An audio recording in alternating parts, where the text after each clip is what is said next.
Over the last few years, the American dream of owning a car has slowly turned into a financial nightmare for millions of families. The average price of a new car in the United States is now hovering close to $50,000, which is almost a 30% increase compared to just 5 years ago. What once was considered a basic necessity, a tool for freedom and mobility, has now become a luxury that many households simply cannot afford. Even the so-called basic models are now priced at $50,000 or more, while monthly car payments have touched record highs, leaving many buyers locked into deals they cannot sustain. At the same time, luxury models that sell for over $100,000 are becoming more common on American roads. The troubling reality is that a record number of owners today are underwater, paying far more on their loans than their vehicles are actually worth. And yet, despite these alarming figures, automakers are resisting the pressure to build cheaper cars. The reasons behind these skyrocketing prices are complicated. Automakers argue that their margins are slim and their costs are high. They insist they cannot simply slash prices without making massive changes to how they operate. Meanwhile, cheaper Chinese cars, which could have been an option for American buyers, are being slapped with heavy tariffs to protect domestic industries. But industry insiders warn that U.S. carmakers cannot depend forever on government protectionism. At some point, they will have to cut costs, rethink strategies, and produce affordable cars, or risk losing market share to international competitors. This isn't just about making small evolutionary changes to how cars are built and sold. Experts say the industry needs quantum-level changes in culture, structure, and business approach to survive. Now, Americans are paying more for nearly everything: food, housing, healthcare. But even in that context, car prices have outpaced general inflation. Prices peaked during the pandemic when supply chains collapsed, and though they have come down slightly, they remain painfully high. For many buyers, the shock is personal. People who used to drive modest Toyotas or Hondas find themselves priced out when they try to buy the same models today. One driver shared how he moved from a Toyota Highlander to a Tesla, not because he wanted luxury, but because the price gap between traditional cars and EVs had narrowed so much that it made sense. Another consumer said he wanted to repurchase a Toyota Camry, the same car he bought 10 years ago, but realized the prices had skyrocketed to a level he simply couldn't justify.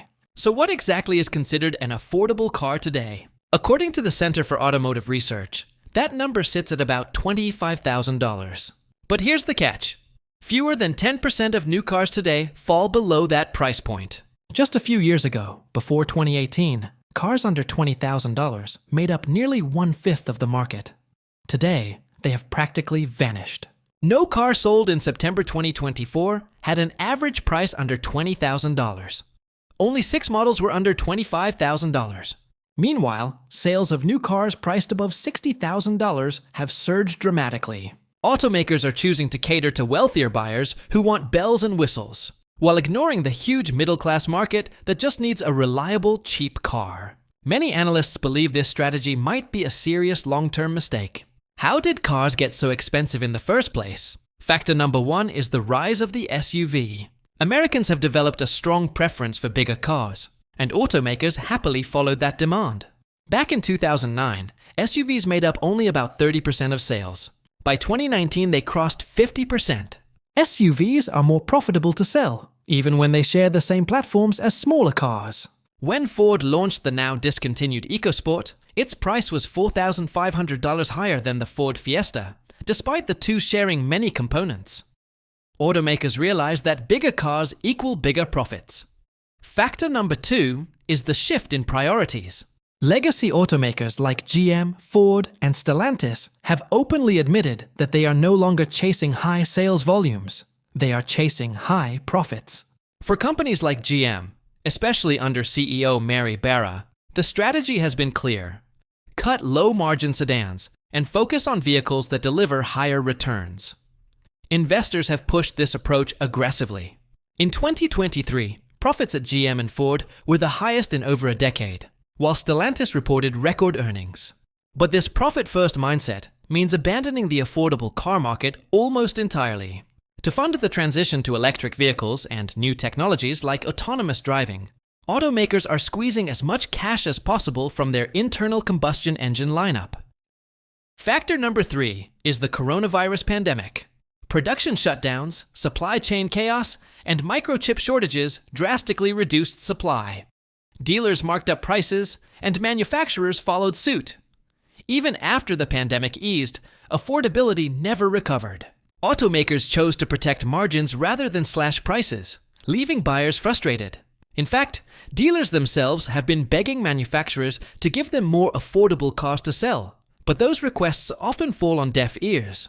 Looking ahead, the industry faces a big question. How do American automakers bring prices back down?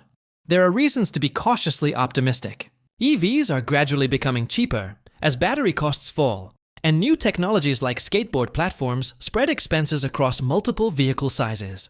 Tesla has introduced radical manufacturing ideas, like its unboxing method, that could slash costs in half.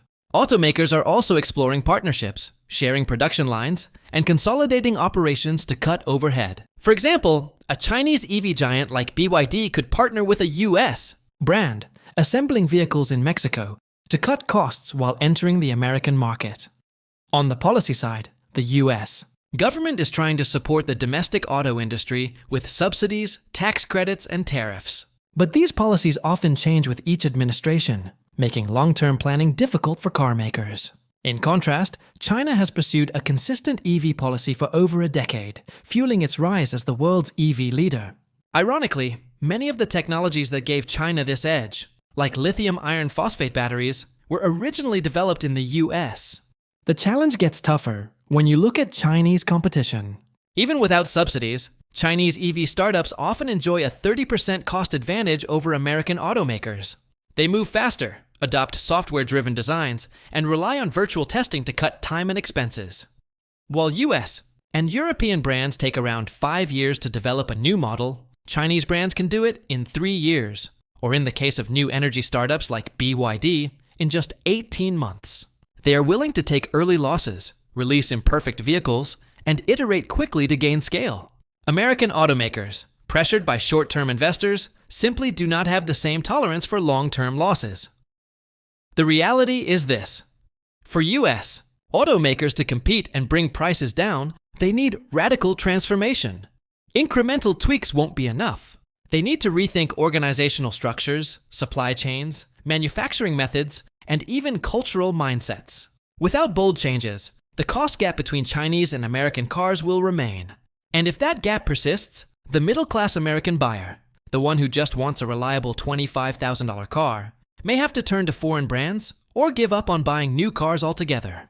The story of car prices in America isn't just about inflation or luxury preferences. It's about an industry at a crossroads. Automakers can either continue chasing short-term profits while alienating millions of buyers, or they can reinvent themselves to produce truly affordable vehicles again. The stakes are high, not just for car companies, but for the American middle class. Because if owning a car becomes a luxury reserved only for the rich, what happens to the very idea of the American dream?